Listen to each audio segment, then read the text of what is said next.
Hello મિત્રો, તમારું સ્વાગત છે આપણી ચેનલમાં. આજે આપણે ધોરણ 8ના ચેપ્ટર નંબર 9 માપનનો સ્વાધ્યાય 9.1 સંપૂર્ણ ગણીશું. પહેલો દાખલો એમાં શું છે, એક ટેબલ ઉપર સમતલ પાટિયું સમલંબ ચતુષ્કોણ આકારનું છે. તો ચતુષ્કોણ આપણે કઈ દીધો? સમલંબ. જો તેની સમાંતર બાજુઓની લંબાઈ 1 મીટર અને 1.2 મીટર હોય અને સમાંતર બાજુઓ વચ્ચેનું લંબ અંતર 0.8 મીટર હોય તો ટેબલના આ પાટિયાનું ક્ષેત્રફળ શોધો. તો અહીં આપણે આકૃતિ આપી છે, એક બાજુ 1 મીટર, બીજી બાજુ 1.2 મીટર અને લંબ અંતર.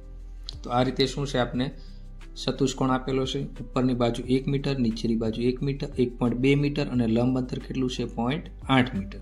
તો આપણે શું લખશું અહીંયા? લંબ અંતર બરાબર કેટલું થયું? 0.8 મીટર. જે આપણી શું થઈ જશે? અહીંયા ઊંચાઈ થઈ જશે. રેડી? આકૃતિ મુજબ એક બાજુનું માપ કેટલું છે? 1 મીટર. બીજી બાજુનું માપ કેટલું છે? 1.2 મીટર છે. બરાબર. હવે આપણે આ સમલંબ ચતુષ્કોણ થઈ ગયો, તેનું ક્ષેત્રફળનું સૂત્ર લખશું. સમલંબ ચતુષ્કોણનું ક્ષેત્રફળ બરાબર 1/2 ગુણ્યા ઊંચાઈ ગુણ્યા કૌંસમાં એક બાજુનો આપણે a વત્તા બીજી બાજુનો b લેશું. હવે આપણે કિંમત મૂકશું. 1/2 એમના ગુણ્યા ઊંચાઈ એટલે લંબ અંતર કેટલું આપ્યું? 0.8 ગુણ્યા પેલી બાજુનું માપ 1 મીટર, બીજી બાજુનું 1.2 મીટર. બરાબર. હવે આ 1/2 એમનામ લખશું. 0.8 ની જગ્યાએ શું કરશું આપણે? 8/10, કેમ કે પોઈન્ટ પછી એક આંકડો છે અને આ બેનો સરવાળો 1 વત્તા 1.2 એટલે 2.2 થઈ ગયો. હવે 2 ચોકું કેટલા થઈ ગયા? 8 થઈ ગયા. હવે શું વધ્યું? 22 ચોકું કેટલા થશે? 88 અને છેદમાં 10. હવે અહીંયા પોઈન્ટ છે એટલે એક આંકડા પછી પોઈન્ટ. હવે જો છેદમાં 10 છે તો હજી એક આંકડા પછી પોઈન્ટ થઈ જશે. તો ફાઇનલ આન્સર શું થશે? 0.88 મીટર સ્ક્વેર. તો સમગ્ર પાટિયાનું ક્ષેત્રફળ કેટલું આવ્યું? 0.88 મીટર સ્ક્વેર. પ્રશ્ન નંબર 2, એક સમલંબ ચતુષ્કોણનું ક્ષેત્રફળ 34 સેમી સ્ક્વેર છે. તેની ઊંચાઈ 4 સેમી છે. સમલંબની સમાંતર બાજુઓમાંથી એક બાજુની લંબાઈ 10 સેમી છે. તો બીજી સમાંતર બાજુની લંબાઈ શોધો. એક બાજુનું માપ 10 સેમી છે,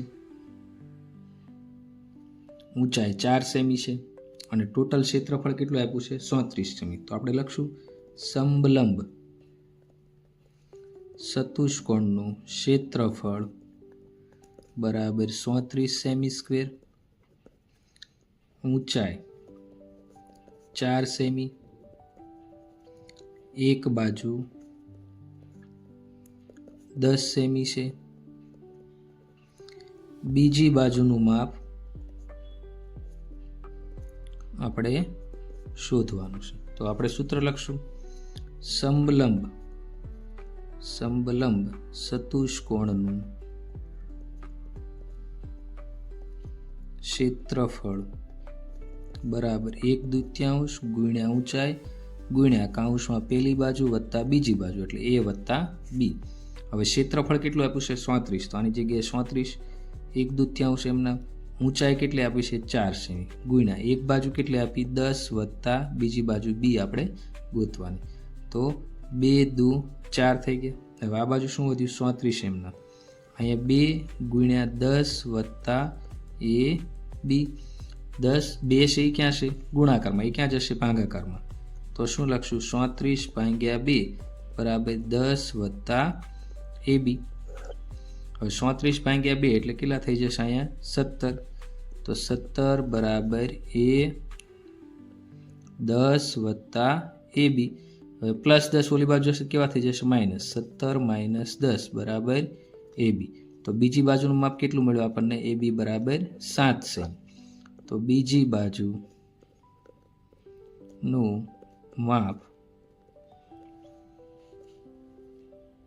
બરાબર 7 સેમી. પ્રશ્ન નંબર 3, એક સમલંબ ચતુષ્કોણ આકારના ખેતર ABCDની વાડની લંબાઈ 120 મીટર છે. તો આ ABCD આખું ખેતર ફરતે જે વાડ છે એની લંબાઈ કેટલી છે? 120 મીટર છે. જો BC બરાબર 48, તો આ BC ની જગ્યાએ આપણે 48 મીટર લખી નાખશું. CD 17 મીટર, તો CDની જગ્યાએ 17 metre, AD 40 metre, AD 40 metre છે. હોય તો ખેતરનું ક્ષેત્રફળ શોધો. તો આ ખેતરનું અંદરનું ક્ષેત્રફળ આપણે શોધવાનું છે. આગળ શું કીધું? અહીં બાજુ AB એ સમાંતર બાજુ AD અને BC પરનો લંબ છે. તો આ તમે જુઓ તો સમલંબ ચતુષ્કોણ થઈ ગયો. કયો થઈ ગયો? સમલંબ. અને આ એની શું થઈ ગઈ? ઊંચાઈ થઈ ગઈ. ઊંચાઈ એનું માપ આપણે ગોતવાનું છે અને એના પરથી આપણે શું ગોતવાનું છે? ખેતરનું ક્ષેત્રફળ. આપણને આખા ABCD નું ક્ષેત્રફળ કેટલું આપ્યું? ABCD આખું 120 મીટર આપ્યું છે. તો હવે આપણે આ બાજુનું માપ લેવું હોય તો આ બધાના સરવાળામાંથી આપણે શું કરશું? આ બાદ કરશું. તો AB વત્તા BC વત્તા CD વત્તા AD બરાબર શું થશે? ABCD. હવે AB નું માપ આપણે ગોતવાનું. તો AB એમ નામ, BC 48 આપ્યું, CD કેટલું આપ્યું છે? 17, AD કેટલું આપ્યું? 40 અને આખા ABCD નું માપ કેટલું આપ્યું છે? 120 આખા ખેતરનું માપ. હવે AB વત્તા આ બધાનો સરવાળો કરશો તો કેટલો મળશે? 105 બરાબર 120 મીટર. હવે AB મેળવવા માટે શું કરશો? બરાબર 120, આ પ્લસ 105 ઓલી બાજુ એટલે માઇનસ 105. તો 120 માંથી 105 કરશો તો AB કેટલું મળશે? 15 મીટર. હવે આ AB જે આપણે મળ્યું એ શું છે? BC ના લંબ છે. તો એ તો આપણી શું થઈ ગઈ? ઊંચાઈ થઈ ગઈ. તો આ તે આપણે શું થઈ ગઈ? ઊંચાઈ. હવે સમલંબ ચતુષ્કોણના ક્ષેત્રફળનું આપણે સૂત્ર લખશું. તો સમલંબ ચતુષ્કોણનું ક્ષેત્રફળ બરાબર 1/2 ગુણ્યા ઊંચાઈ ગુણ્યા પેલી બાજુ વત્તા બીજી બાજુ એટલે A વત્તા B. હવે 1/2 એમના. હવે ઊંચાઈ એટલે શું થઈ ગયું? આપણું AB જે 15 મળ્યું છે ગુણ્યા A વત્તા B એટલે ઉપરની બાજુ 40 અને નીચેની બાજુ 48 થઈ જશે. તો શું લખશું આપણે? 40 વત્તા 48. હવે 1/2 એમ નામ ગુણ્યા 15 એમ નામ. હવે 40 80, 80 ને 8 કેટલા થઈ જશે? 88 થઈ ગયા. હવે 88 જગ્યાએ 44 ગુણ્યા 2 તો આ બગડો ઉડી ગયો, આ બગડો ઉડી ગયો. ફાઇનલમાં શું વધ્યું આપણું? 15 ગુણ્યા 44. તો આ બેનો આપણે સાઈડમાં ગુણાકાર કરી દઈશું. 44 ગુણ્યા 15, 5 ચોક 20 ની 2, 4 પંચા 20 ની 2, 22, 0 6 6. તો ટોટલ કેટલું મળ્યું? 660 મીટર સ્ક્વેર. તો ખેતરનું ક્ષેત્રફળ બરાબર 660 મીટર સ્ક્વેર.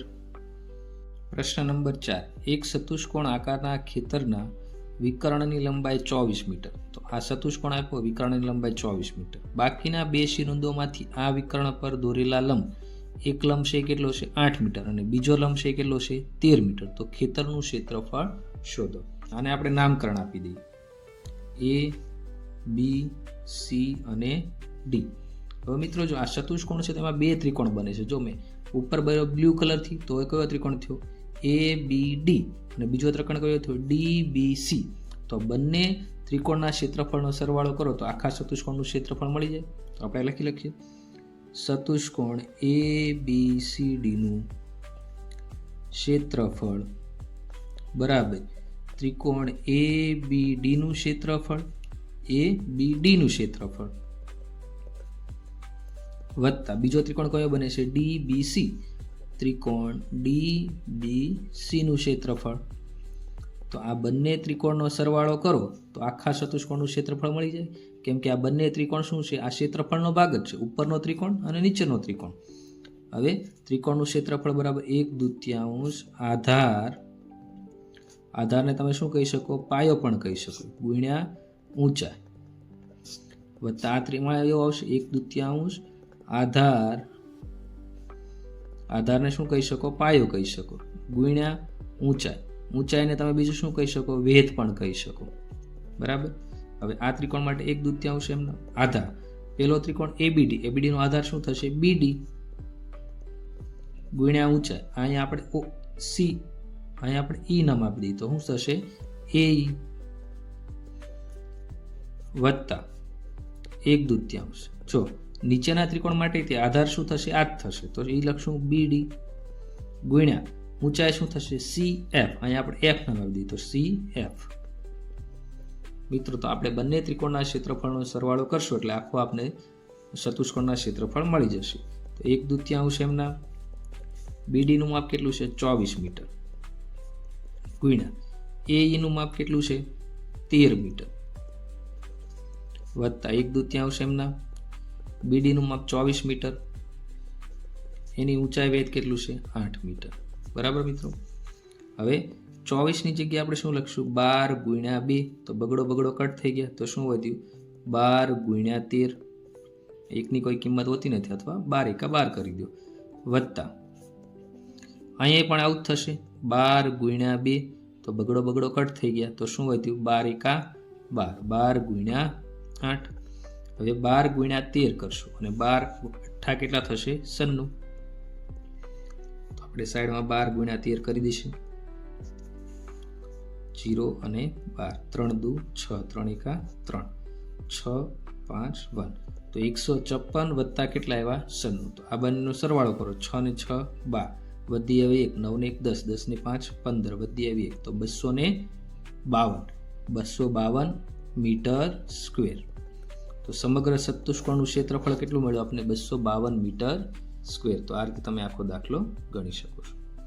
પ્રશ્ન નંબર 5 એક સમબાજુ ચતુષ્કોણના વિકર્ણોની લંબાઈ 7.5 સેમી અને 12 સેમી છે તો તેનું ક્ષેત્રફળ શોધો. તો મિત્રો આકૃતિ કંઈક આવી થશે. તો આ ચતુષ્કોણ આપી દીધો છે એનો એક વિકર્ણ 12 સેમી લંબાઈનો બીજો વિકર્ણ લંબાઈ 7.5 સેમી. તો આપણે શું લખશું વિકર્ણ 1 બરાબર 12 સેમી અને વિકર્ણ 2 બરાબર 7.5 સેમી.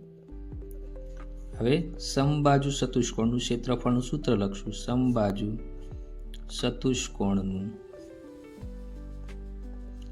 ક્ષેત્રફળ બરાબર 1/2 વિકર્ણ ગુણ્યા વિકર્ણ અથવા શું કરી શકો d1 ગુણ્યા d2. તો અહીંયા d1 લખશો અહીંયા d2 લખો એવો પણ લખો તો પણ ચાલે. હવે 1/2 એકનો વિકર્ણ એકનું માપ 12 સેમી વિકર્ણ બીજો 7.5 સેમી. હવે મિત્રો 12ની જગ્યાએ આપણે 6 ગુણ્યા 2 લખી શકીએ તો 2 નીકળી જાય વધ્યું શું 6 ગુણ્યા 7.5. આ બંનેનો આપણે રફમાં ગુણાકાર કરશું 7.5 ગુણ્યા 6 6 35 વધી આવી 3 6 7 42 42 ને 3 45 તો 450 આવ્યું. પણ જો મિત્રો અહીંયા શું છે એક આંકડા પછી આપણી પોઈન્ટ હતી એટલે અહીંયા પોઈન્ટ આવી જશે. એક આંકડા પછી પોઈન્ટ હતો તો અહીંયા આપણે પોઈન્ટ કાપવો પડશે. તો ફાઇનલ જવાબ શું થશે 45 સેમી સ્ક્વેર. તો સમબાજુ ચતુષ્કોણનું ક્ષેત્રફળ કેટલું આવ્યું આપણને 45 સેમી સ્ક્વેર.